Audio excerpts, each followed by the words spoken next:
Hello dear students, welcome all of you on Akshay academy YouTube channel. बच्चों, आज हम 9th कक्षा का गणित विषय का जो वर्कशीट है हमारे पास 75 नंबर का कार्यपत्रक, ये हम इस वीडियो में करेंगे। और बच्चों, ये आपको 20 जनवरी 2021 को मिलेगा। और इसका जो आपके पास टॉपिक है वो है प्रायिकता, यानी कि 15वें चैप्टर पर आधारित जो भी हमारे पास वर्कशीट थी 31 से लेकर 35 तक, हम उनका यहाँ पे रिवीजन करेंगे। आप देख रहे हैं कि काफ़ी अच्छी वर्कशीट है ये। यहाँ पर हमारे पास अच्छे खासे क्वेश्चन दिए हुए हैं, 11 क्वेश्चन दिए हुए हैं।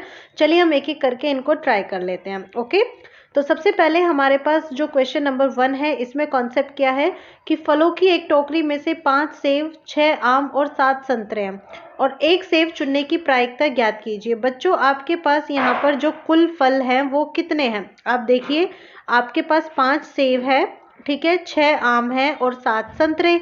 तो 5 और 6 11 और 7 कितना हो जाता है? 18। आपको सेब चुनना है, यानी कि एप्पल जो है उसकी आपको प्रायिकता बतानी है। तो आपके पास एप्पल यानी कि सेब कितने हैं? 5 है जी। और कुल आपके पास फल कितने हैं? 18 है। तो बी आपका उत्तर हो जाता है। ठीक है, अब देखिए दूसरा प्रश्न, जिसमें एक पासा फेंकने पर एक अभाज्य संख्या प्राप्त होने की प्रायिकता आपसे पूछी है। बच्चों, जब आप एक पासा फेंकते हो तो आपको कितनी संख्याएं मिलती है? मतलब कहने का ये हुआ कि आपको जो परिणाम मिलते हैं कितने मिलते हैं?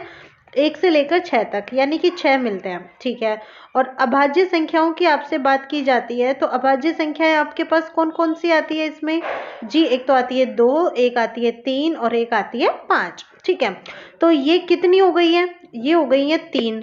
तो प्रायिकता कितनी हो जाएगी? प्रायिकता हो जाएगी फिर 3/6। 3 से कट जाएगा, 3 एकम 3, 3 दूनी 6, तो 1/2 उत्तर। फिर तीसरा हिस्सा देखिए, एक पासे को उछालने पर निम्न में से कौन सा परिणाम संभव है? देखो बेटा, एक तो है 0। 0 प्रायिकता हो सकती है जी, बिल्कुल हो सकती है। 2 प्रायिकता कभी भी 2 नहीं होती है।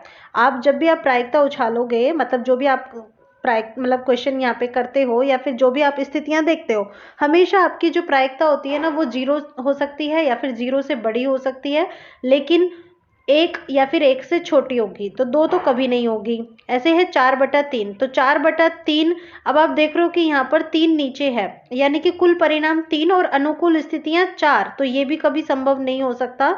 आपके पास अनुकूल परिणाम हमेशा कुल परिणाम से कम होते हैं। और उसके बाद डी में नेगेटिव आ गया, यहाँ पे माइनस का चिन्ह आ गया ना, तो ये भी नहीं होगा। तो ए उत्तर आपका हो जाता है। ठीक है, अब चलिए देखते हैं अगला प्रश्न। इसमें हमारे पास रिक्त स्थान हमें भरने हैं। चौथा प्रश्न देखो, किसी भी घटना के घटने की प्रायिकता कभी भी अधिक नहीं हो सकती। मैंने अभी भी क्या बताया था? प्रायिकता हमेशा 0 से 1 के बीच में होती है, तो कभी भी 1 से ज्यादा प्रायिकता नहीं होगी। और किसी असंभव घटना यानी कि जो कभी हो ही नहीं सकती, और जब नहीं हो सकती तो उसकी प्रायिकता क्या हो जाएगी? 0।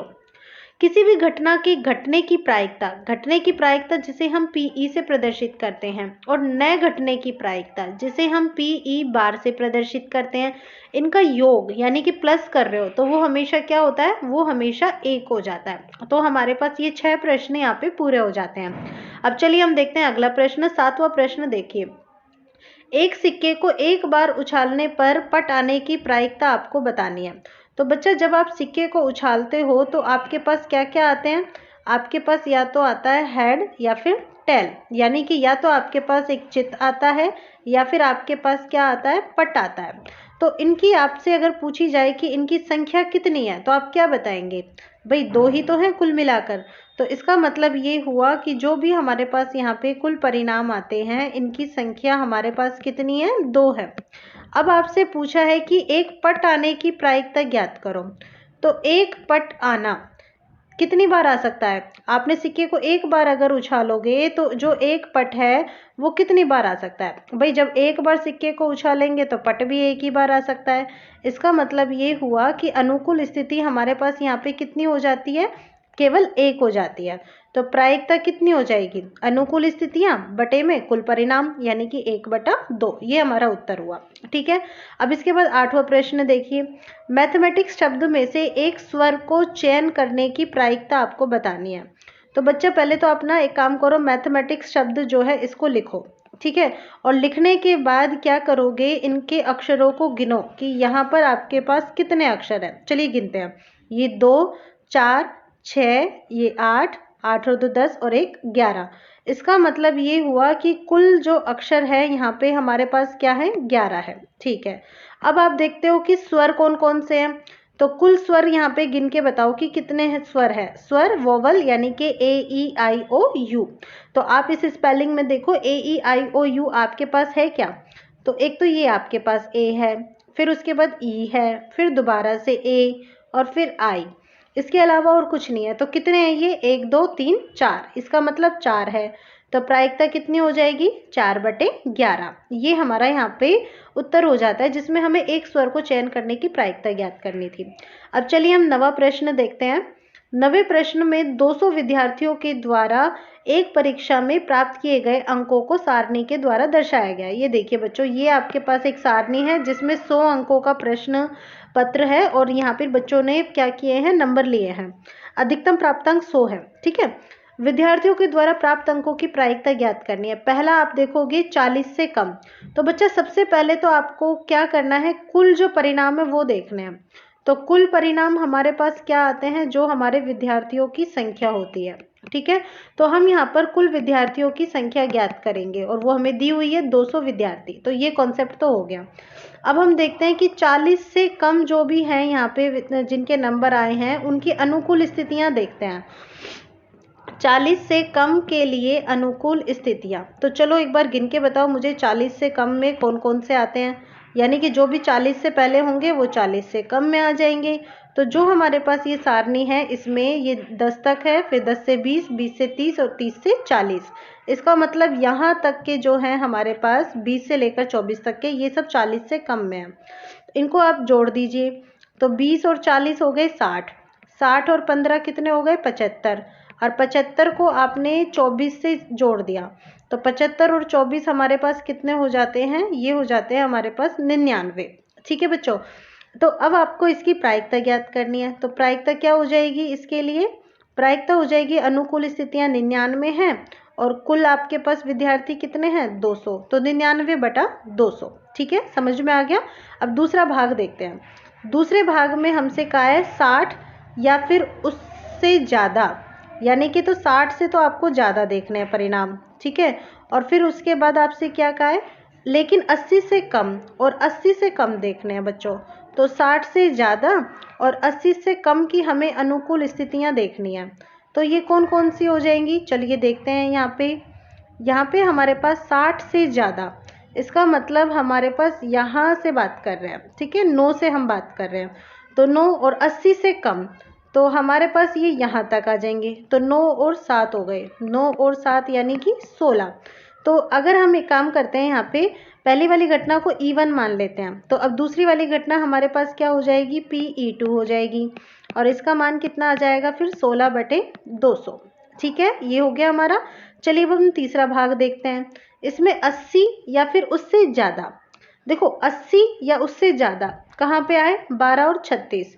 तो चलो अब हमें इनको लेना है। तो तीसरा भाग हम यहाँ पर लेंगे 80 या फिर 80 से ज़्यादा, 80 व 80 से ज़्यादा की अनुकूल स्थितियाँ।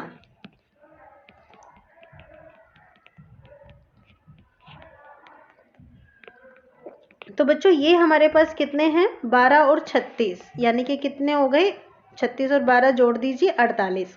और इस घटना को अगर हम E3 से प्रदर्शित करते हैं, तो इसका मतलब ये हुआ 48 बटे में कितना, 200। तो ये हमारा उत्तर आ जाता है। ठीक है बच्चों, तो ये हमारा क्वेश्चन यहाँ पे कंप्लीट हो जाता है, नवा प्रश्न। अब हम देखते हैं 10वां प्रश्न, जिसमें हमारे पास कॉन्सेप्ट है कि कक्षा 9वीं के 35 विद्यार्थी हैं। ठीक है बच्चा, पहला कॉन्सेप्ट है 35 विद्यार्थी। तो हम यहाँ पर लिखेंगे कुल विद्यार्थी, यानी कि ये हमारे परिणाम हो जाते हैं यहाँ पे, जो कि 35 है।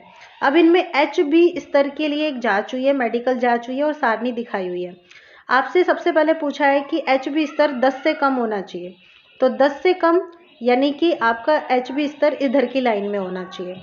ठीक है, तो बच्चा जब 10 से कम होता है, तो इसका मतलब है कि जो 8 वाला है या 6 वाला है वो भी तो 10 से कम है। तो इस कॉन्सेप्ट में हम इन दोनों को जोड़ देंगे। तो ये क्या क्या होंगे यहाँ पर, इसके लिए है 3 और इसके लिए है 7, 3 और 7 हो गए 10। तो अगर हम इस स्थिति को यहाँ पर E1 घटना से प्रदर्शित करते हैं, तो इसकी प्रायिकता कितनी हो जाएगी, 10/11। 35 हो जाएगी। ठीक है, अब इसके बाद जो नेक्स्ट कॉन्सेप्ट है हमारे पास यहाँ पे दूसरा प्रश्न देखिए, जिसमें HB स्तर क्या बोला है, 12 या 12 से अधिक होना चाहिए, लेकिन 16 से कम होना चाहिए। देखो बेटा, या तो 12 होना चाहिए या फिर 12 से अधिक होना चाहिए। देखो बच्चा, बात समझ में आई आपको? कह रहे हैं कि 12 हो सकता है, 12 से ज़्यादा हो सकता है, लेकिन 16 से कम होना चाहिए। यानी कि यहाँ से लेकर अगर हम यहाँ तक की बात करें तो उसमें आप कुल देखो, कुल विद्यार्थी कितने हैं हमारे पास, 35 हैं। ठीक है, और इस 35 में से अगर हम 12 से कम वाले बच्चों की संख्या माइनस कर दें, घटा दें, तो हमें वही बच्चे मिलेंगे जो 12 से अधिक होंगे और 16 से क्या होंगे, कम होंगे, क्योंकि कुल जो हमारे पास है यहाँ पर वो तो 16 तक का है। तो 12 से अधिक व 16 से कम की संख्या, तो इसके लिए हमने क्या किया, 35 में से 12 में से कम वाले घटा दिए, तो 35 तो है ही, और 12 से कम वाले हमारे पास कितने बच्चे हैं यहाँ पे, 13, यानी कि 13 घटा दो, तो 5 में से 3 गया 2, 3 में से 1 गया 2, तो 22 आया। 22 आया तो फिर प्रायिकता हमारे पास क्या हो जाएगी इस घटना की, यानी कि 22/35। ठीक है, तो ये आपका उत्तर हो जाता है। अब चलिए 11वां प्रश्न देख लेते हैं।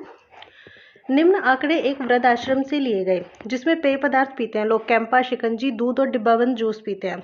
और कैंपा 6 लोग पीते हैं, शिकंजी 10 लोग पीते हैं, दूध 16 और डिब्बाबंद जूस 8 लोग पीते हैं।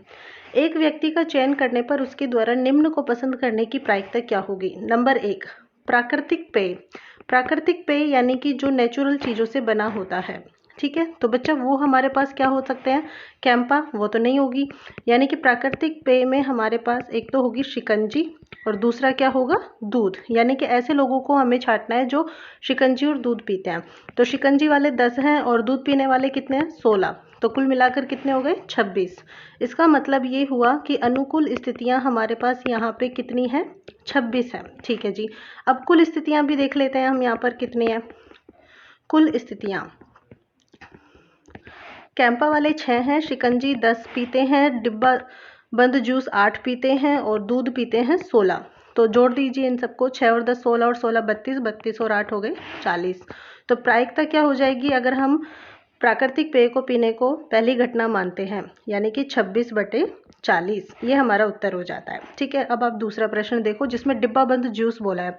तो डिब्बा बंद जूस जो है वो कितने लोग पीते हैं, डिब्बा बंद जूस जो है सिर्फ 8 लोग पीते हैं। ठीक है, डिब्बा बंद जूस पीने की अनुकूल स्थितियां,